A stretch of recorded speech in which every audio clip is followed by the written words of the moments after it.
Hey guys, welcome back to another video. Today we are going to be addressing some of my, the mistakes that I make when I am doing air-to-ground work.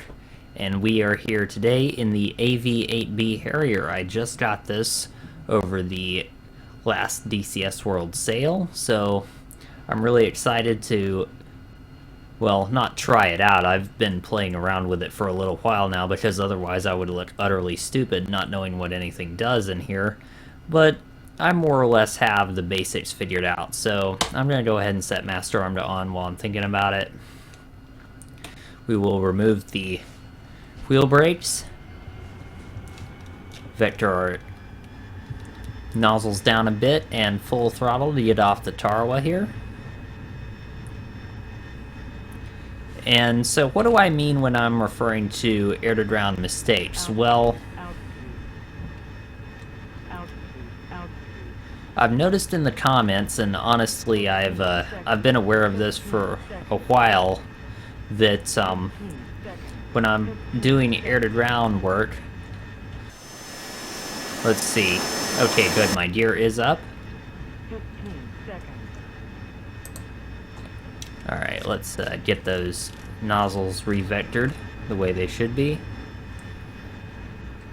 And we are now flying. So anyway, when I am working over an air-to-ground target, what I tend to do is turn back onto the target too fast, which is not a good thing at all.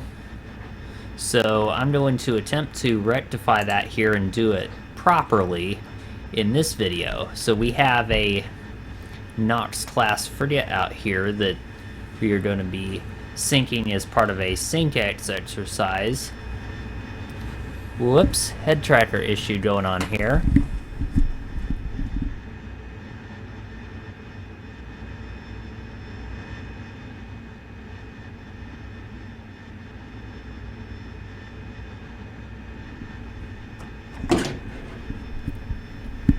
Never mind, we'll edit that bit out. So anyway, we've got the Nox class frigate off here to the front, so I'm going to go to the menu here, go to the weapons selection, and we're going to start off with the LAU-10 rocket pods that I have loaded here today. So I'll find it, it's down here. Fairly easy to see. Fortunately, the Harrier's HUD actually gives some nice visual cues as to where targets are. So we're going to rifle, I guess rifle is what you say when you're firing rockets. And we'll pull up now. We did do that a little bit low, and my head tracker is being a little slow to react here, but I'm going to go to full power and we'll climb out of that. And we're going to extend away a good bit instead of pulling a really hard turn to one side or the other to get back on target as fast as possible. This is one of the mistakes that I have made a lot in the past, is I come off an air-to-ground run on a target and I immediately pull really hard one way or the other in an attempt to get the nose back on target and start putting ordnance down range again as fast as possible.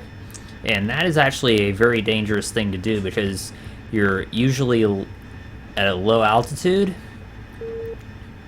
and there's not really a whole lot going on or a whole lot of time for you to re-engage the target before you have to come off yet again for the same reason. So I am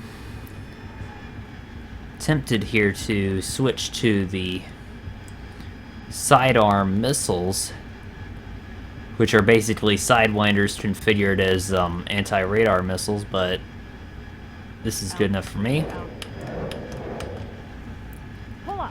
Whoa, that one was a bit close. coming in a little too low like that, but we got away with it. So now I'm going to, that's going to be a little bit obnoxious, but I'm going to extend away and use my sidearm missiles. I'll actually turn that off if I can here. Let's see, there we go. Put us on the Mark 82 or Mark 83s for right now until I actually need the sidearms. So we'll just do kind of a lazy turn back in on target. Not really trying to pull the nose around too fast. Where is she? And this is one of the other things that I am really liking about the Harrier. It, if your target has a radar like the Nox does, this is a Sync-X, by the way. Whoops. What did I do? Okay, so first...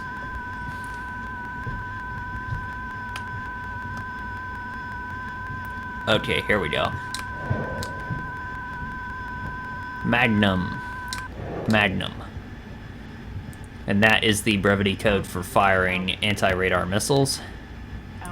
So bang, that did not take out his radar, which is hardly surprising. The sidearm is a fairly dinky missile. Although it, I hear it works fairly decently against ground target. And not so much ships. Anti-radar missiles in general seem to have a problem with ship radars. I guess it's because a lot of them are shrouded, or because it just hits in the general direction and some other part of the ship kind of gets in the way sometimes. So I'm gonna try to... There it is. I can just see the ship right there. Try to gain a little bit of distance here, and another good thing about aircraft like the Harrier is that you have to set up things like your... Whoops, what'd I do? Okay. Okay, so I'm gonna set the bombs to CCIP. Set the fuse to... How did... Okay, so for some reason my my bombs are being a little bit let's see. Gonna attempt to see what that is. That's nose tail. That's safe. That is not sure what that is, but once I cycle through this, nose 0 is good enough for me. Whoops.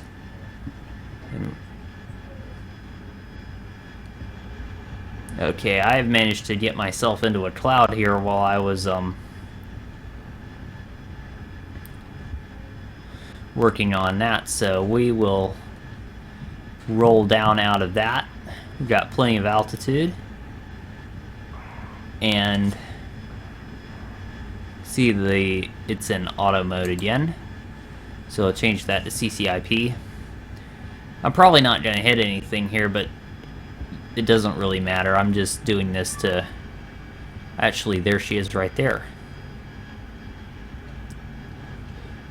So I'm going to dive in fairly steeply here and attempt to get these on target.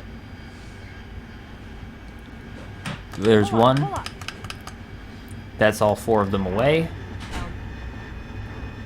Ooh. I think we might have gotten a hit there. I'm not sure though, it's hard to tell. If I look at her health bar, well, it's halfway gone. So that may have been just all those rockets though. But anyway, that is me attempting to fix my, I guess, mistake of being too aggressive in pulling back around on target, and also doing some air-to-ground practice, or anti-ship sync-X practice, whatever you want to say, in the AV-8B Harrier II. I hope you've enjoyed it, and I will see you in the next video. Thanks for watching.